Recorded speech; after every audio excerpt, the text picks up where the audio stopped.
Welcome to the Talkin Trash Addiction Recovery Podcast. We suffered in silence. Now we recover out loud.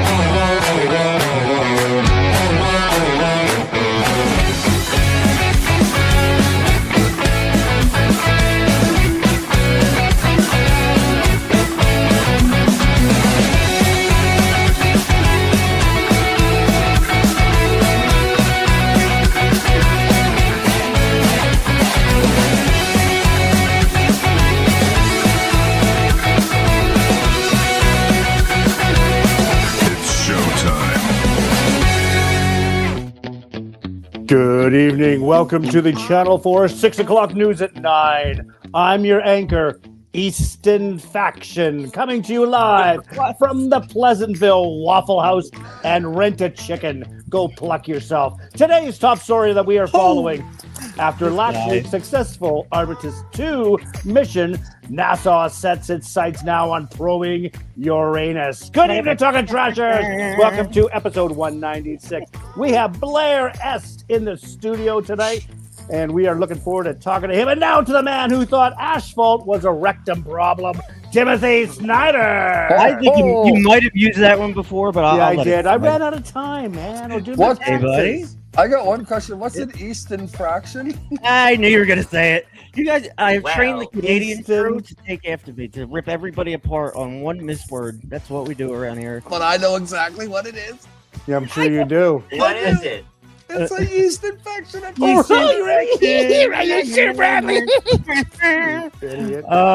a bunch of stuff to say, but we're going to ignore it. It was going to be Kyle Sackrider, but I changed the last minute. I love it. Oh, there it is. There it is. All right, let's do our preamble.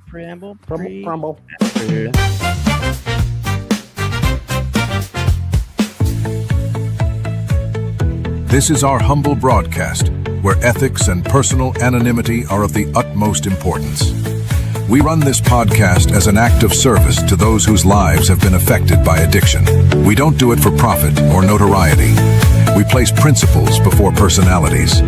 We benefit from this podcast just as much as anyone else. We all work programs and choose to sacrifice our own anonymity to spread the word that recovery is possible. We do this thing in an attempt to show, as living examples, that no matter how far down the scale we have gone, we will see how our experience can benefit others. That's the 9th step promise. It's our creed we abide by here on Talkin' Trash. We feel called to uphold AA and NA principles. We firmly believe that you can only keep what you have by giving it away. Please join us in a moment of silence, followed by the Serenity Prayer. God, grant us the serenity to accept the things we cannot change, the courage to change the things we can, and the wisdom to know the difference.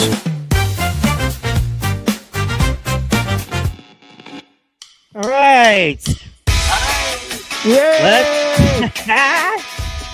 This is going to be a fun one. Let me just come up here, and let's go ahead and meet the team of Talkin' Trash.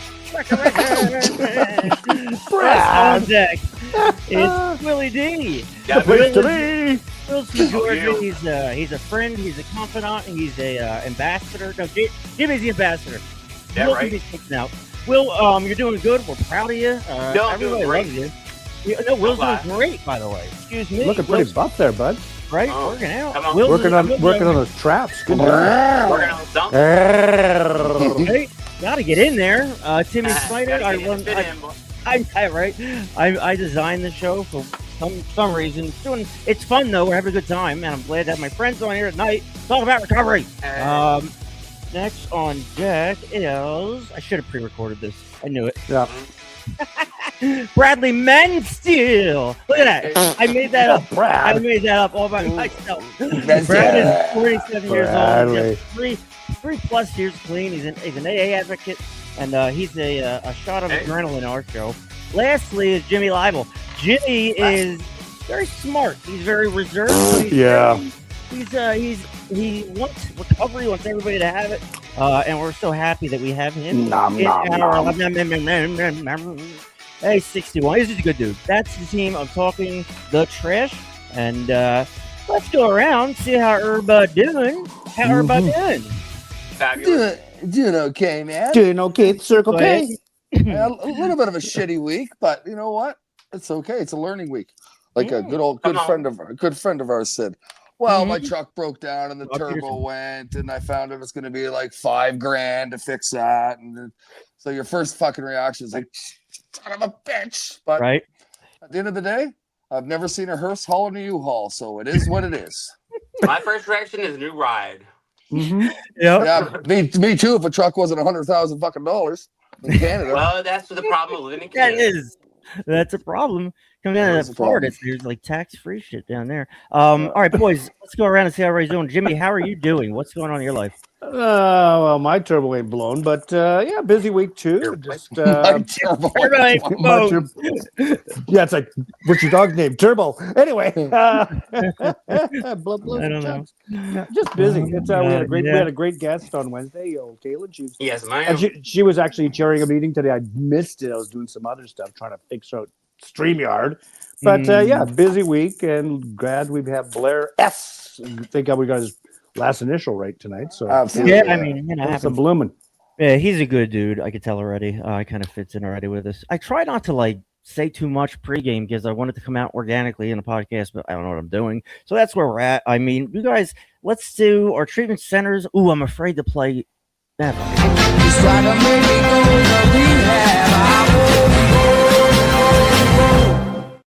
Jimmy. And Well, yes, okay, that's that's copyright infringement number 1. We have Discovery Recovery, Victory Home, New Hope, Serenity, Pocono Mountain, Liftoff, Affirm Recovery, Newark Salvation Army, Surfside, Sober, and Recovery Life. So welcome to the podcast. Woohoo! Little sheepdogs in the background. Yeah. So I'll go around next to William Douglas. Will, how are you? What's going on? Are you all right? Everything good? I am busy. Woohoo. Good. That's good. So That's I good see news. No, so since I started Yeah, working, since I was able to drive, I've been nonstop busy, except for it's been kind of a pain because I'm playing catch up, and well, the money I make is going right back into like I don't have anything saved, and it's a pain in the ass. Yeah, it is. Mhm. Well, I mean, you could have a 520 credit score like I do, so I mean, it could always be worse. Well, you know, there's a way you can fix that. I'm sure. Rob a bank. Quit fucking up. Not sure I was going to fix anything. Since you brought up our friend from the other day, let's take a look at a short from her.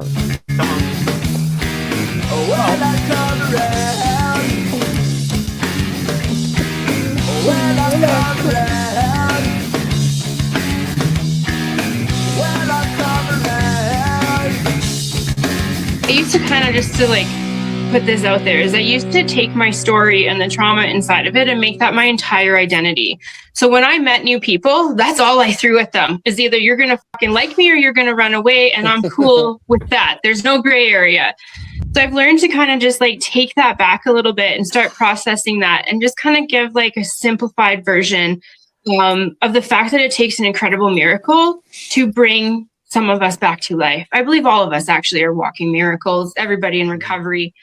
I also, you know, when second time I went to treatment here, the facility ran out of food one night and I absolutely lost my fucking mind. And I didn't understand why, because I don't always, that's a lie. I like to yell and scream sometimes.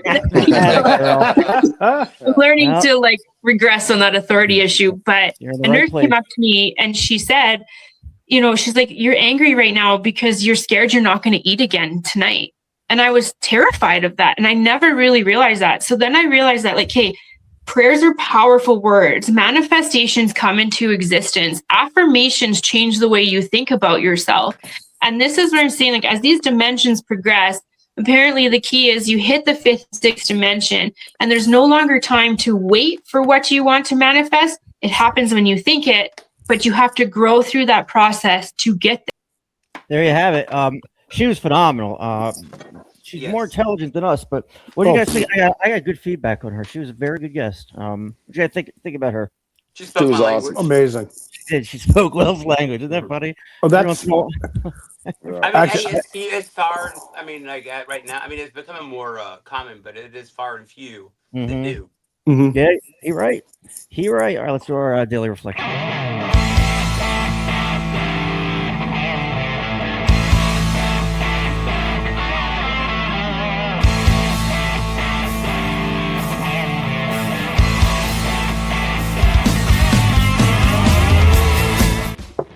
All right, kids, for April the 12th, our daily flapjack is giving up insanity. Where alcohol has been involved, we have been strangely insane. That's from Alcoholics Anonymous, page 38. Oh, yeah. Insane in the brain. Alcoholism required me to drink, whether I wanted to or not. Insanity dominated my life, and it was the essence of my disease. It robbed me of the freedom of choice over drinking, and therefore robbed me of other choices. When I drank, I was unable to make effective choices in any part of my life, and life became unmanageable. I asked God to help me understand and accept the full meaning of the disease of alcoholism.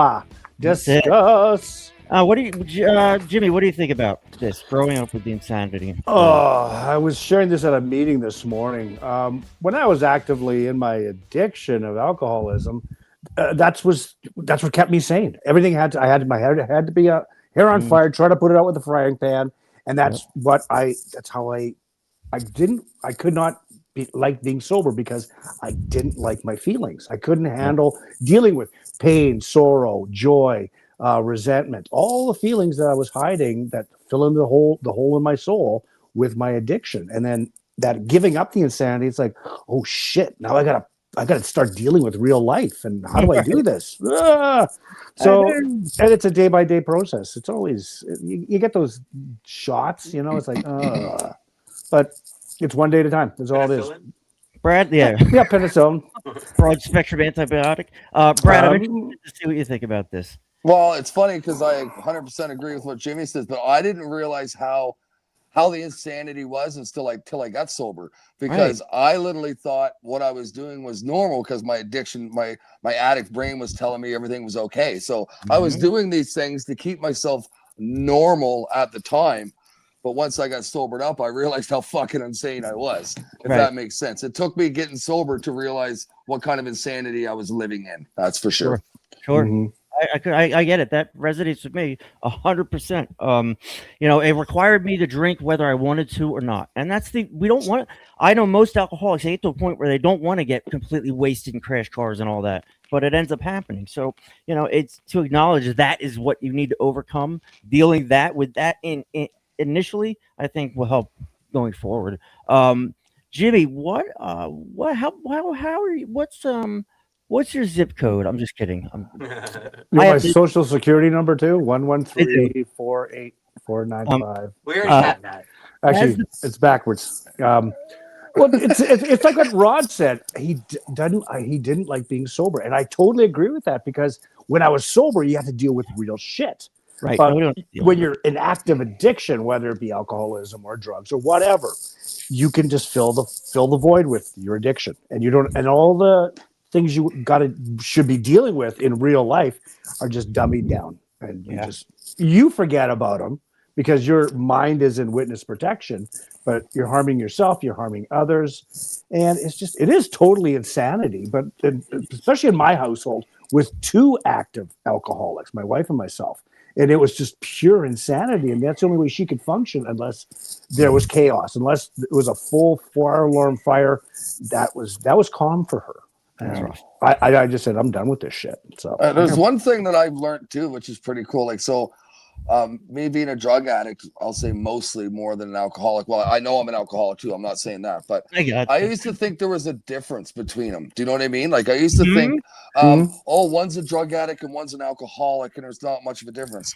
But the more I am in recovery and the more people I meet in my recovery, it's all the fucking same. Our brains are twisted up from the disease, whether it's cocaine, whether it's heroin, whether it's pills, whether it's booze, whatever it is.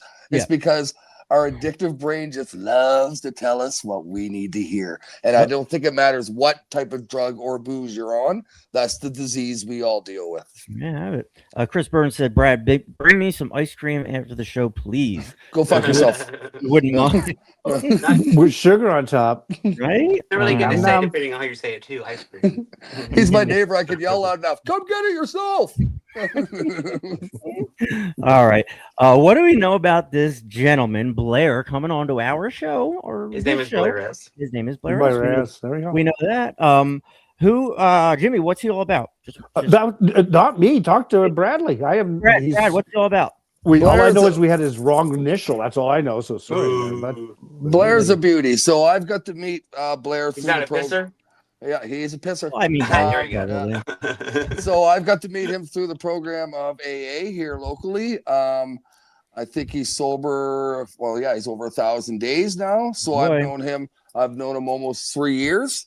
We've both kind of been through the program together relatively the same amount of time. Like I think I'm 1,100, he's 1,000. So we've kind of started together. So yeah, he's a great guy.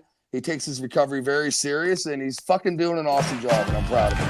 All right, let's get him in here, ladies and gentlemen. Once I figure out my life, we have Will did it. Hi, Blair. Welcome to the show. How are you? It's always me. I'm doing well. How about you guys? I'm good. What's the temperature up there by you? I think it's 10 degrees Celsius. So it's hot around that jacket. Let me tell you, Montreal, baby. I tell you, it's a great day to be a Canadiens fan. It is.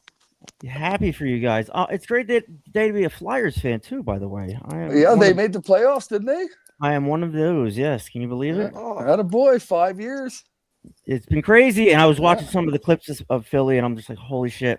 This could have been the year I died. Just overdosed, went too crazy, and died on the streets of Philadelphia. But I didn't, and I'm here. But man, I've seen some shit down there. To see the place popped up for playoff hockey, it's awesome. Just a beautiful thing. Why to see. am I in the middle? I'm not the important guy. I am actually. I was going to say, what the hell's going on there? I'm multicast. Brad, you're always important, man. You're always important. Oh, thanks, Blair. Yeah. All right, so Blair, we'd like to hear your story at first. It's however you want to put it. You can. I was born July 6th, or at 18, drank my first beer, whatever it was. We want you to tell your truth and your story on our show because that's what it was built for. So I'm going to yield the floor to you, and please take it away. Yeah, so I believe like my first drink, I was probably about 12. Like growing up in a small community, just like 4 miles off the Canadian and not American border. Just grew up a farm kid, and always out helping out at the farm and everything like that. And I can remember being out during harvest, and my grandma would always bringing out supper to us, and all the guys were old, like my dad and all them were able to have a couple beer with supper, and Dad said you can have one, and it kind of started there and progressed. And I think one thing that really did bother me when I was younger, like I kind of sat back and thought of it, and probably when I was grade 9, so 14, 15 years old, I was 6'2" and 100 pounds soaking wet rail. Wow. And that's it. And I was bullied because I was tall and skinny, and the only way I knew how to cope with it was grab a beer or grab a bottle of whatever, right? And just wash it away. And that just continued to progress through the years. And I had family members and that would come up, and even friends that would come up to me and tell me that I just turn and look him in the eye, and I'm like, go get fucked. I don't have a problem. I'm just a normal person, and I can handle what I'm doing. And then I would just kind of try to stop on my own, and I think the longest I lasted was 3 months, and then I was back at it all over again. Mm-hmm. Yep. And another biggest fear for me was the fear of failure. Like anything that I could, just minuscule thing that I could think of that I'd fail at would just bother me. And if I failed at it, it was straight to the bar. Yeah. Sit in the bar and just drink. And And I just think, oh yeah, I had everything under control with that. And Yeah.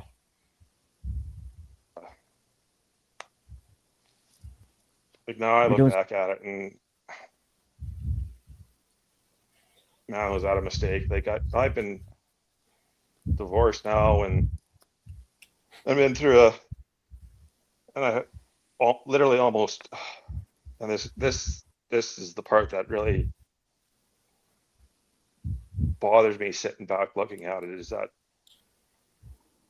I almost lost the kids.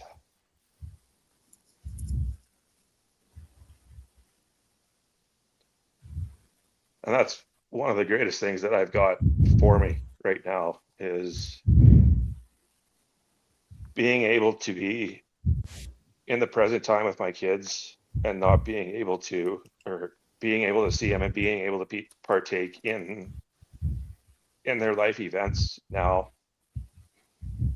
If I would have to hide behind the bottle and everything, I probably would have been 6 feet under by now. And I have to say, I had a breakup with a girlfriend here just a few months ago,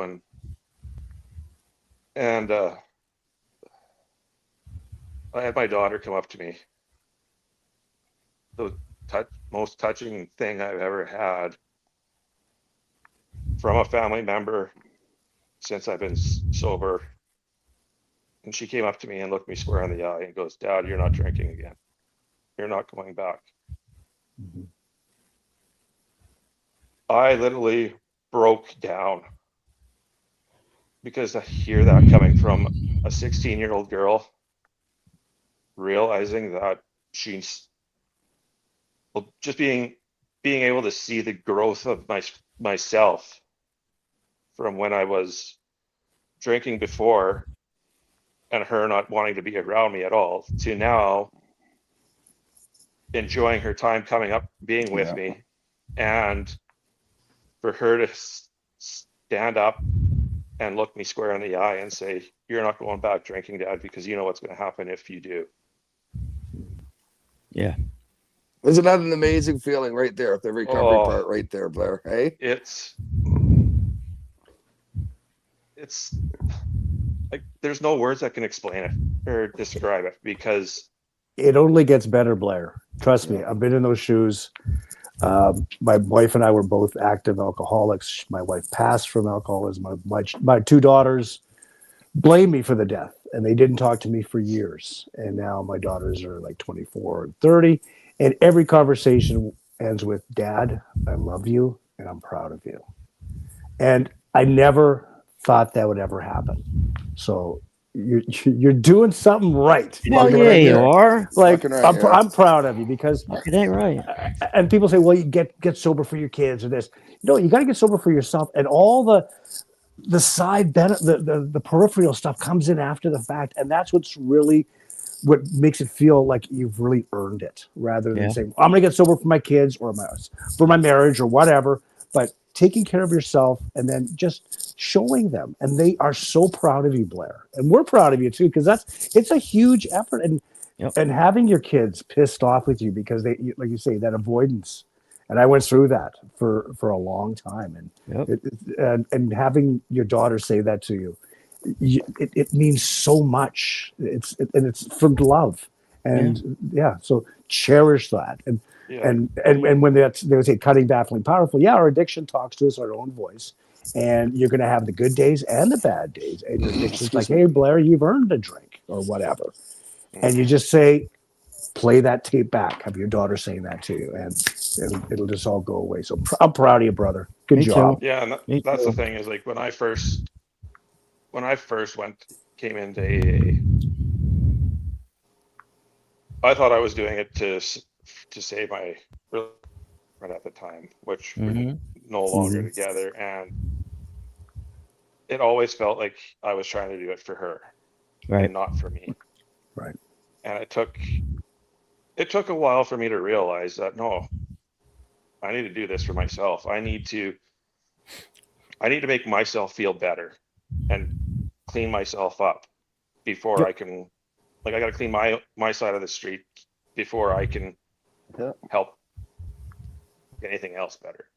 It starts with me. And I know that, like they say, the self-centeredness and selfishness and all that, like, that's one thing that I have to be selfish about, is my own side of the street. And but I know help somebody else out also. Like, I can't just make it all about myself. Right. And that's right. And so before that was, it's always about me. I'm the center of the show. I like with problems in the world and everything like that. Dare you? How dare you? No, it's like you get so offended over every little thing, especially in early recovery. So you just passed about 1,000 days sober, as did I, and I got to tell you, I know my mind frame is so much different from year 1 to year 3. It's changed dramatically, but like there's some things I just have to give it up to God. I can't fix it. I just got to hand it out, and it's relieving. It's I don't have to live in the past. What do you guys think about what Blair's going through so far? Just I've been in that same boat, and I'm sure Brad I know has as well. And that is what addiction does. It's the great dissolver. It takes away everything. It takes away your jobs, your health, and your family. And when kids are involved, it breaks your heart. But your addiction doesn't give a shit. But once you take your head out of your ass like I did. And Blair, I was in the program 20 years ago, and I was cured within 3 months. I didn't drink for a long time. Same asshole, but fewer dents in the car. I always say that. And it was true, but I was not a happy person. I still didn't like dealing with the feelings. And it was all my reaction to everything was anger and fear. Just going to say. Yeah, and resentment, like, you sons of bitches. And when I got into early recovery, I was still full of resentment. It's the biggest offender. It's like, I'll show you, you bastards. Who's them and what are you going to show them? Well, as Rod said a couple of episodes ago, I've taken the bullets out of their guns. You know, I feel good about me, but not in an egotistical way.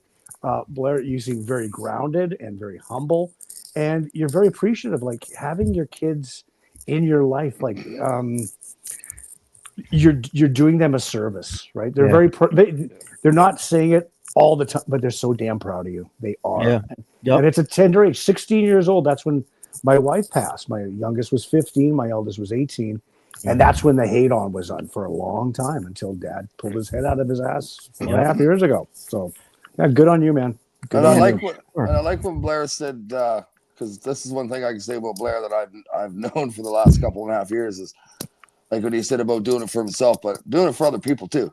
Like, I just want to bring this up, Blair. Like, about 2 weeks ago, even before you were talking about coming on the podcast, like, we randomly do this. So we called just to talk to each other. And it's supposed to be like a 5-minute conversation. We look down at the phone. It's like an hour and 7 minutes later, right? Because we're just talking about recovery. We're talking about how you were doing, how I was doing, what's going on. Yeah, room, you two. But that's what recovery is. You catch yourself doing that. Do you know what I mean? Where all of a sudden it's like you get talking about things and how everybody's doing and all that shit. And you know, it's no different than me, Jimmy, jumping in the truck for 4 hours, and neither one of us shut Blair, up. Right? I got stuck with this dick for 4 hours times 2. Plus, I had to sleep in the same room with this flatulent. That sounds like a full third date to me. It was a full good to me, yeah. I was like, I would put my finger over his lip and be like, shh. Well, Jimmy, it's like, don't tarnish. He kept on saying to me, I'm like, pardon me? I know what Blair's going to say. Go, Blair. I know what you're going to say. I know what you're going to say, Brad, but I think it was probably like the first month of me being a part of AA or joining AA here in Carlisle. And a buddy was like, you asked if I wanted to go golfing. And I'm like, yeah, sure. I was just thinking, it's just going to be buddies golfing and whatever. And they stop and pick me up, and the one guy's like, yeah, I'm gonna make you golf with Brad. And I'm like, who the fuck is this Brad? I got no idea who he is. I've never met him. And I get stuck in the golf cart with Brad for freaking 4 hours of the day. And I'm like, he just doesn't shut up. He's bouncing I know. around like No, he he's doesn't. freaking 14 He really doesn't. Red Bull. Blah, blah. Yep, pretty much. Try sleeping in the same I think room he with him. smoked a pack of cigarettes through 9 holes. I don't know, Yeah. but Jesus Christ. Which is why he's so perfect on this platform. Like, we aren't talking trash for no reason here. And actually, Blair, remember you said that to me? You're like, the first time I met you, I was like, what in the fuck is wrong with this guy? And then 3 years later, and then 3 years later, you know what he said to me? What the fuck is wrong with this guy? Yeah. I'm going to continually say that for the rest of my life. I love it. Oh, sorry, Brad. Don't be, buddy. I love you with all my That's heart, bud. hysterical. Blair, how old are you again? I'm 41. 41, man. All the boys at this age, we're all going through stuff. I don't know what it is. So, like, you had your first drink at 12. Most of us have something to that effect.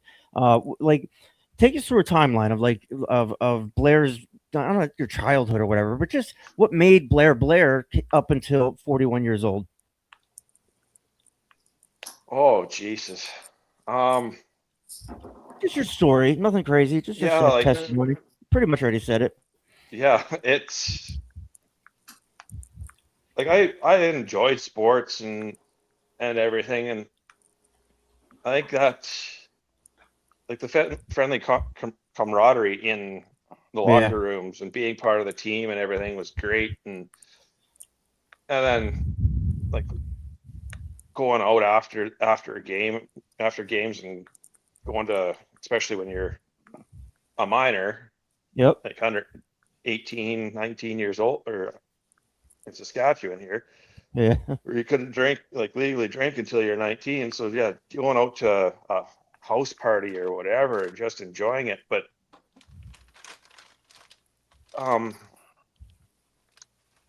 always those, I felt like I had to have a drink to be the center or to actually fit in to some of those groups. Social lubricant, yeah, sure. And I felt like I was when I was sober. Yeah. But now, I think people think the opposite, because there's times I don't even shut up. So it's which is great. I mean, you came to the right place. It is great, and that's one thing that I've learned through the program is being able to open up and be open and honest to everything. Honesty, openness, honesty, and what is it? Mindfulness, Jimmy? I'm doing 5 different things here. Yeah, I was going to say. Mindfulness, openness, and honesty. Honesty, yeah. That's the how or whatever. Jimmy, you're the veteran AA guy around here. Can you speak to the how? The how? Well, like just dealing with the disease of, like for me, alcoholism, right? But dealing with addiction, it kind of goes into that daily reflection, like and accepting the full meaning of the disease of my disease of alcoholism. And the how is like, hey, we're not alone, right? And rarely have we seen a person fail who has thoroughly followed our path. Here I am doing how it works, but nobody gets it right. There's nobody ever gets it right. Nobody. We all help each other. We're a collective. It's not a race. We're all crossing that. And there's no finish line. It just keeps on going and going. Right. And the way it works, is like they say, a simple program for a complex, or for me, stupid person. You're pretty stupid. Nah, well, whatever. Coming from there, huh? Yeah, He's good looking with his new glasses on. Yes, he is. Oh, you noticed that. I was going to do that at the end, but thank you, Brad. Thank you. I just picked another pair. But the how, like it's all together. But how it works, you can't do it by yourself. And I tried. It's like, I don't need these assholes. This is a cult. They got all these phrases on the wall, like one day at a time, and I got to do. I got 12 things. I have to apologize to people. Fuck you. No way. No, it was their fault that you guys put me here. Like, no way. I am going to fight this tooth and nail, surrendering, joining the winning team. And it's not game. Yeah, and just saying, hey, I'm fucked up. I have a disease. It's like, hey, I'm not going to fight it. I'm just going to. Hey, it's working so far, so good. 15, whatever the date is, yeah. Hell yeah. Manny, how was the old? He said, "Hey, my brothers, love you guys, and thank you all for what you're doing to help others. We are here for you. We are all one big family. Blair, you got this, my brother. You're not alone. Keep fighting a good fight." Somebody else said, "Blair, is there also an Al-Anon group around or Carlisle or Redvers area?" He's Yes, there saying is. yes. Okay. Yeah, that's better for the comments. They're going to blow up here in a second. There's one in Carlisle. There's one in Kipling. I'll say it.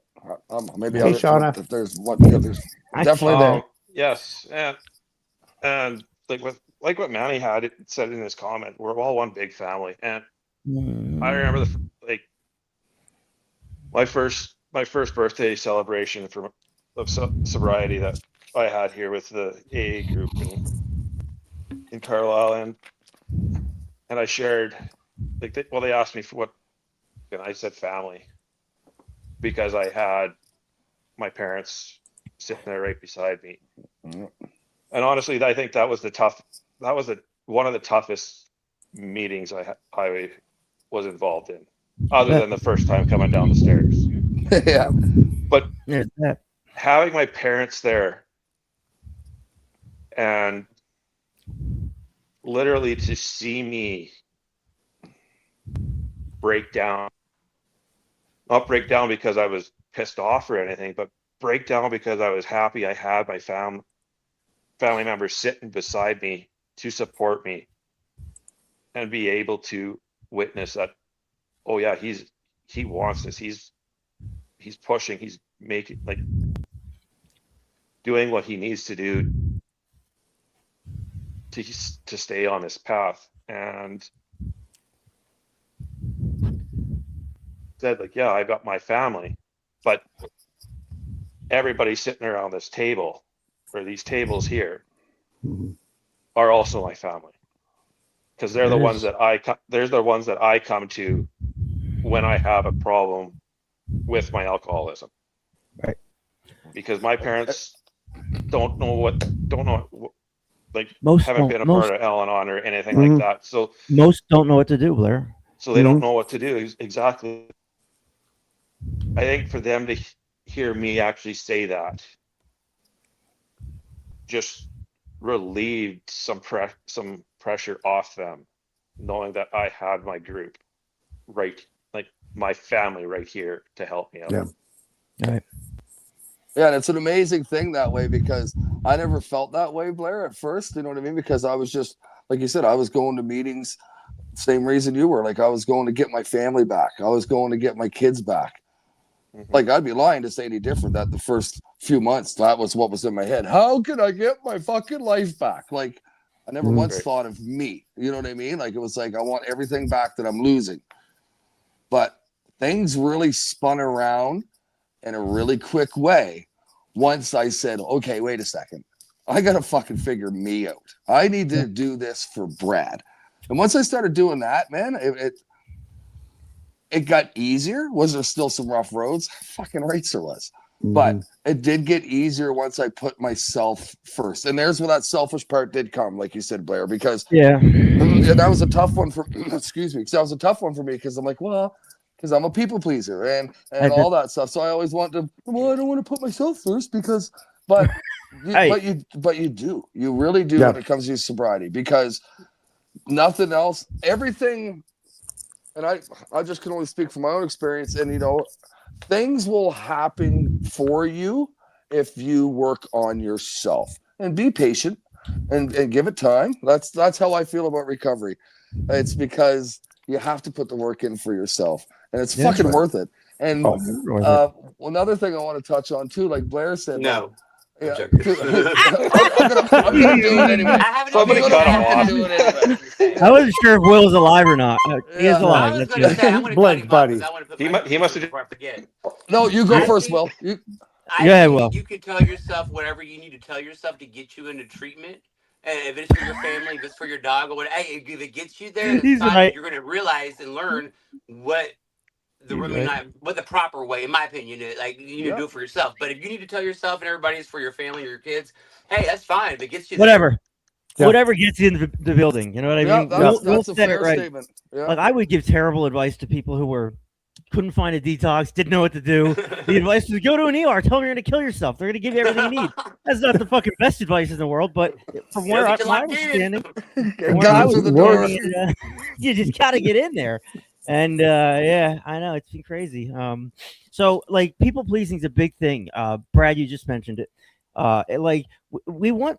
Like, oh my God, I'm a terrible people pleaser. I'm 1,000 times worse in recovery or in early recovery because now I'm extra. I'm like extra. You know what I mean? Oh, you do 12 steps. I'm doing 24. You watch. You know what I mean? Like I'm running the show, and that kind of arrogance and not absence of humility is what I dealt with for a long time. And you know, there's got to be help out there for people on the fence, ready to pull the trigger. Because I think Brad said it earlier that people are there. They just need a push. Jimmy, what do you think about this? What the hell we're talking about? People pleasing. Oh, I was the biggest one because I wanted everybody to like me. We all have that. We still do. That's okay. Well, yeah, because who wants to be shunned, right? They can't run us. Well, yeah, but when you start putting yourself like making yourself in an egotistical way, right? It's like, hey, dig me. You walk into a room, ta-da, Mr. Recover. Like even now, I don't walk into a meeting and dig me. Look at me. I went to Prairie Sky. Woo, woo. It's just what I put on. Well, okay. Prairie Sky. But like I say, we all suffered in silence. I do recover out loud a lot. Loud, baby. But if you want what we or what recovery has, yeah, I will help you in any way I can. Right. Yep. And that's because it was given so, and it was given so freely. Yeah. Okay.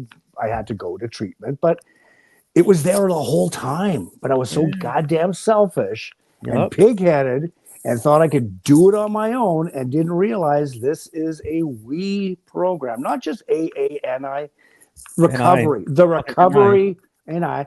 That's NI. It's down in Alabama.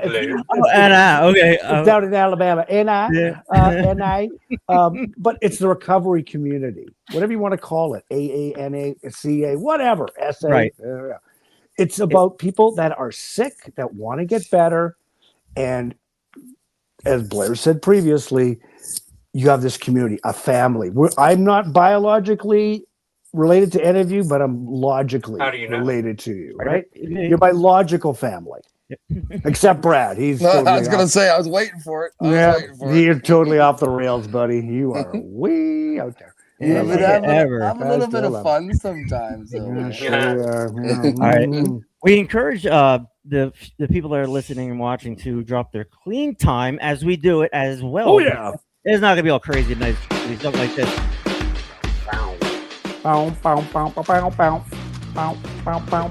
Right. It's out of order too. That's the funniest part. Oh, okay. Good. All right, here we go. Clean time. We're talking right. Jimmy Leibel with 1588 today. Yay. Way to go, Jim. I don't care how you did it. 919 for Willie D. 919, big guy. Little Timmy won 10-12. Oh, look at him. Look at you. And then Bradley. Bradley's is missing. I said that before the show. Nobody was listening to me. Am I getting kicked off the show? Bye. See you, just stand on the X. Stand on your mic. Bye. On your mic, motherfucker. That's why I was afraid to do it because I forgot about you for some reason. I don't know. And how many days for Blair? How many days is it? What's your day count? 1,008 today. Yep. Right about there. So that's awesome. The 1,000 mark actually meant something to me because I pretty much I have been at 1,000 in a number of years, and you can taste things again, and things smell good again, and you can your clothes fit and like you feel better. It's just my clothes don't fit. No, yeah, there's a surprise. It's just my underwear. Yeah. All right, I have a couple questions from our people that are watching real quick. I'm glad I'm not listening to either of you. When did you first realize your relationship with substances wasn't normal? Norm B. When did you realize your relationship with substances wasn't normal? He is sitting at a rehab right now. When you're doing shit that is totally like that you should be arrested for or whatever, and you think it's normal. Like near the end, I was using my 89-year-old mother's credit card. I had the money, but it's like I could just do I it. had the money, he said. I thought you didn't have the money, and that's why you did that. That's fucking 10 times worse. That's what my disease did to me. I'm all over. I could beat you. I don't want to. That's crazy, Jimmy. I knew that story. I just didn't know the order of it. Okay. I was gonna kind of say the same type of thing, Jimmy, Yeah. because I used to have like whatever, I won't get into it, but like say I had about 7 or 8 different dealers that I used to go to. And I used to do that because I didn't want them to realize how much I was doing. That's how stupid is crazy. that? You know what I mean? So I'd go to this guy and I might owe him $100, so I'd pay him $100 to go front some more off another guy, and I just kept the circle going around like that. And this is in Wawota with a town of like 20 people. A So nightmare. I never said I stuck to one town, Jimmy, but anyway. I've seen different dealers. Yeah, obviously. but my point of that was I did that logically in my head because I didn't want even them knowing how much I was doing. And just the insanity, like we talked about, There it how is, you do those things. Yeah, I'd hate to piss off my dealer. Oh, I hate to do that. Well, I just was trying to hide everything from everybody. You know what I mean? Like I didn't want anybody to know anything. I mean, I had one of my dealers say, "Holy Christ, you've been here twice this week," and I was thinking, "Well, what about the other 7 guys?" So, but it's weird how your addiction takes over and you do things that you think are fucking normal, but are completely out to lunch. Oh, Yep. Out to lunch. All right, real quick, we have a little horn thing going on here. It is Bradley's picture coming in hot. How do I do this? Where am I? What's going on? I got it. Jennifer said, "Congratulations, guys! 886 for our girl, Jennifer." That's my girl. That's your girl. I guess it's your girl, but we can share my her. fucking sister. I love her with all my goddamn heart. 886. Oh my God, 14 more. 14 more. We're gonna set off the fireworks around here. If you want to share your clean time, drop it. We got a couple here. Davis has 463 days. Right on, Davis. Woohoo. Boy, Davis. Tanvir Z has 5 years and 2 months. Way to go, Tanvir. Nicely done. Oh boy. Alex P, 88 days. Going Fuck too fast. yeah. He's gonna go back Oh, to the yeah. future. He's got a DeLorean. And Alex L, a couple that passed a year. So way to go, people who are hanging in there and commenting. And your sister says, "Heart, thank you so much." There you have it. So I'm interested to hear. We got a little bit of time left. Blair, when did it really get bad? Was it after high school or in your 30s? Like when did it become the problem when it was the solution for a long time? I have to say it really kicked in when COVID hit. So back in February of 2020, I just moved to Carlisle, and the town, like everything, the whole world couldn't do anything. I couldn't get out to meet anybody, and I'm moving to this town that I think I knew one person, and it happened to be a guy that lived across the street. I knew of him from reffing his kids in minor hockey back in the day, and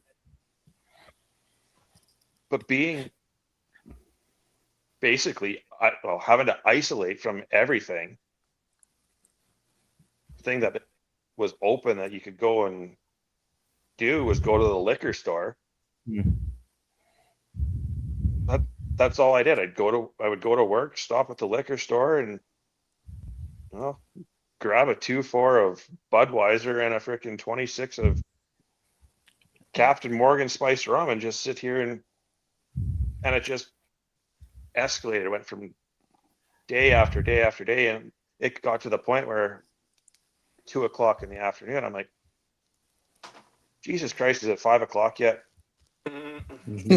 I couldn't get out of. I just wanted to be done work so I could start drinking all over again. And like with Norm's question, when did I realize that it didn't really kick in until I got caught in all my lies and cheating and stealing and Yep. like I can sit back now and look at probably alcohol was the issue of my first divorce. Like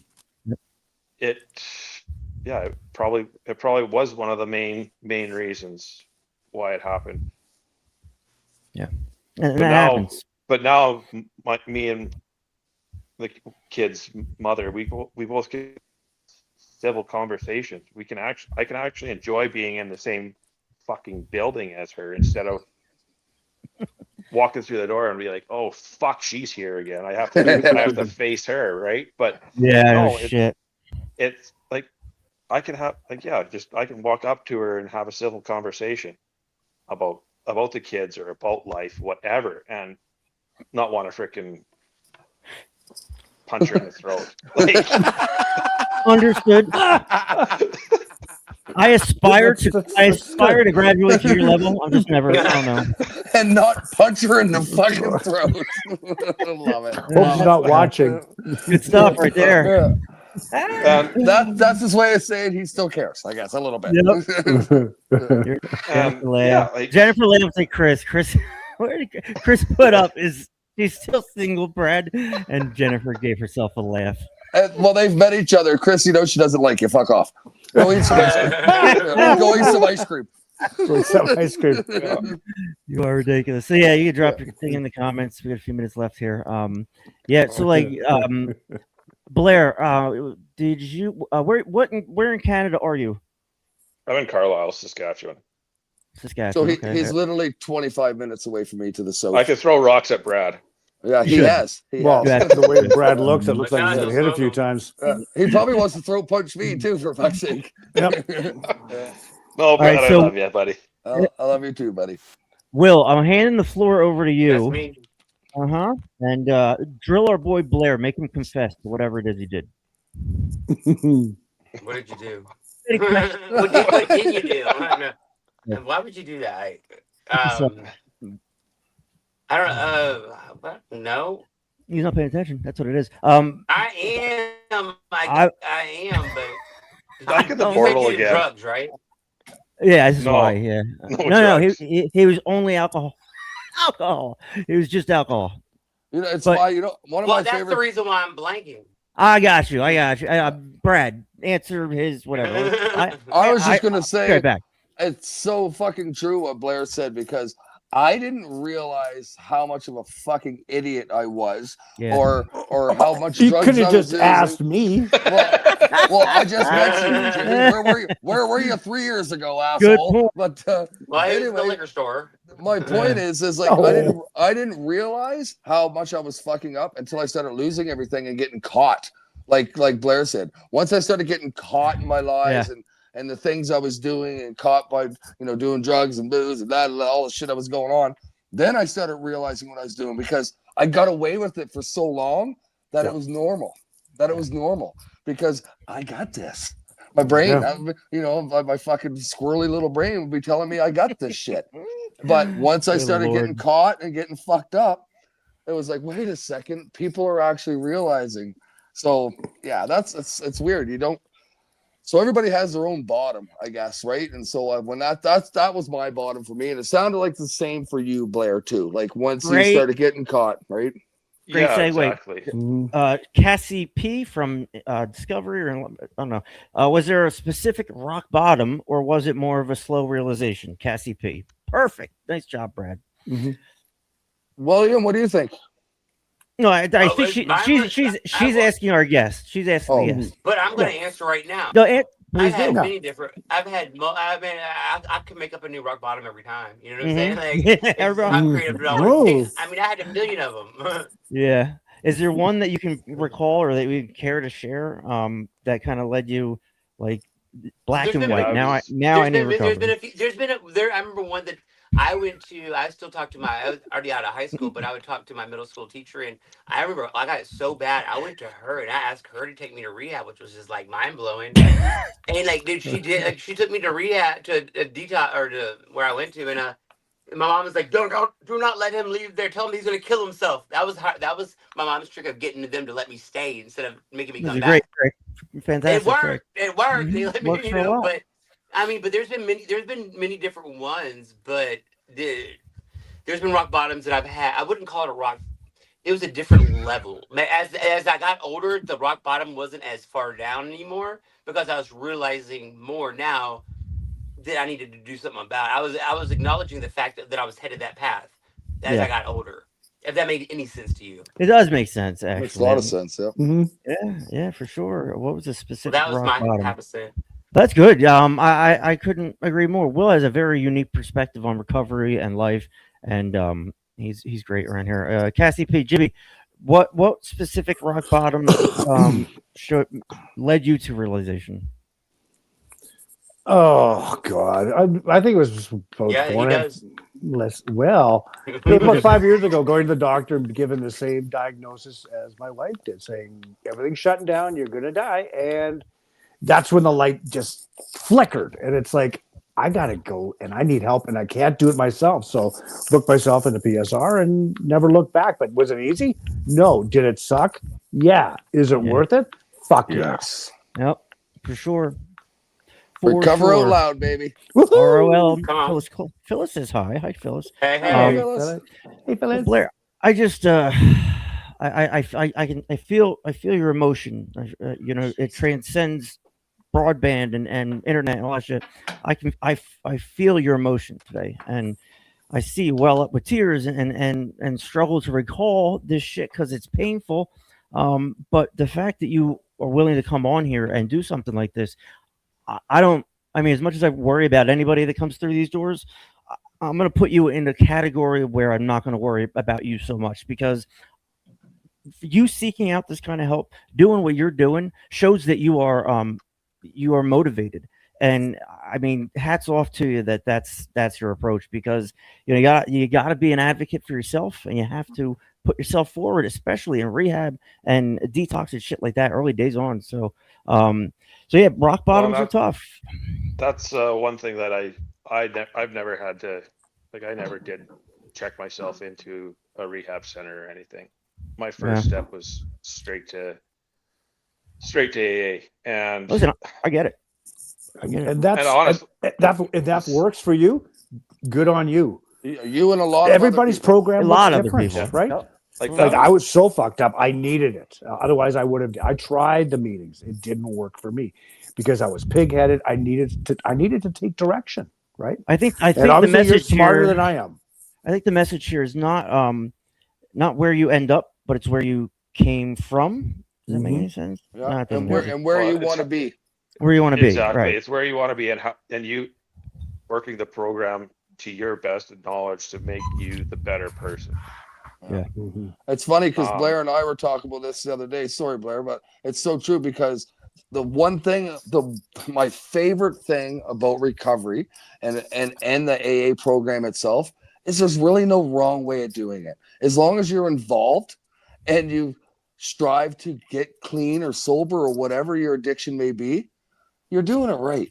Like, you know what I mean? Like, so if someone ever said to me when I first went down them stairs, like, you need to do this, that, this, and that, I'd be like, go fuck yourself, because it would have been too structured for me. And I know that sounds silly, but that's what I love about recovery, is that there really is no wrong way of doing it. As long as you're willing to work on yourself and get better day by day, day at a time, that's all that fucking matters. What is that saying there, Timmy? There's 100 ways to skin a cat, boys. I just want a bald cat. That's all he wants. Just give him a bald cat, for God's sake. Weird. I am weird. I am weird. We already knew that. We knew that. We're past that, boys. Blair, you are fantastic. I'm really proud of you. I can feel your emotion. When you well up, when you start getting emotional, I can feel that shit, and the world stops for me. It really does. Now, you're the most important thing on the planet at that time, and like it's a privilege to be in a situation like that. But to see you going through what you're going through at 11 or 1,000 days. Oh, listen, guys, I'm a one click away from the whole podcast just going away. I'm so close. All right. Are you teasing us? If I right mouse by accident, which I tend to do, and then I accidentally click back, it goes back. The whole show's over. I'm just kidding. Never happened, but came close just now. So, Jesus Christ, I hate that shit. All right, so we are an addiction recovery podcast. We are on twice a week, Sundays at 9 p.m. Come on, somebody. Come on. Wednesdays at 9 p.m. Let's send our friend Blair off with it. I don't know, some words of encouragement, boys.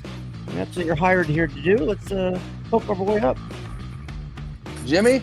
Blair, I am so proud of you, and your kids are so proud. That is the greatest gift I got for my sobriety, was the love of my children. And I say I didn't do it for that reason, but holy shit. And just enjoy it, man, because they're not going to be kids forever.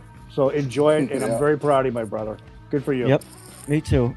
To see you do something and do this is strength to me. And it wasn't at one point. I would look down at anybody that would, speak like this. But it just shows your strength at the least. Bradley, any last words for Blair? Well, for me, Blair, I consider you one hell of a good friend, and it's cool that we live close to each other. We get to go golfing together. We get to go to meetings together. So it's cool. Well, it is. It's cool how recovery brings people together that you never knew that you'd have in your life ever. You know what I mean? Like all shit aside, 3 years ago, me and Blair probably would have never been friends. I don't know that. But you don't know that. But being in recovery, you learn about each other, and like fucking we golf together, we hang out, we shoot the shit, and it's cool. We also it's like also do some other things, Brad, and you know what? Hey, you shut up and we'll talk about that. Wink, wink. No, it's coming out. It's like Toy Story. You got a friend in me. He would whistle that all night. Oh my God in heaven, hallowed be thy name. I love you, Blair, and I'm proud of you, buddy. I'm proud of you. Okay, let's read our justice.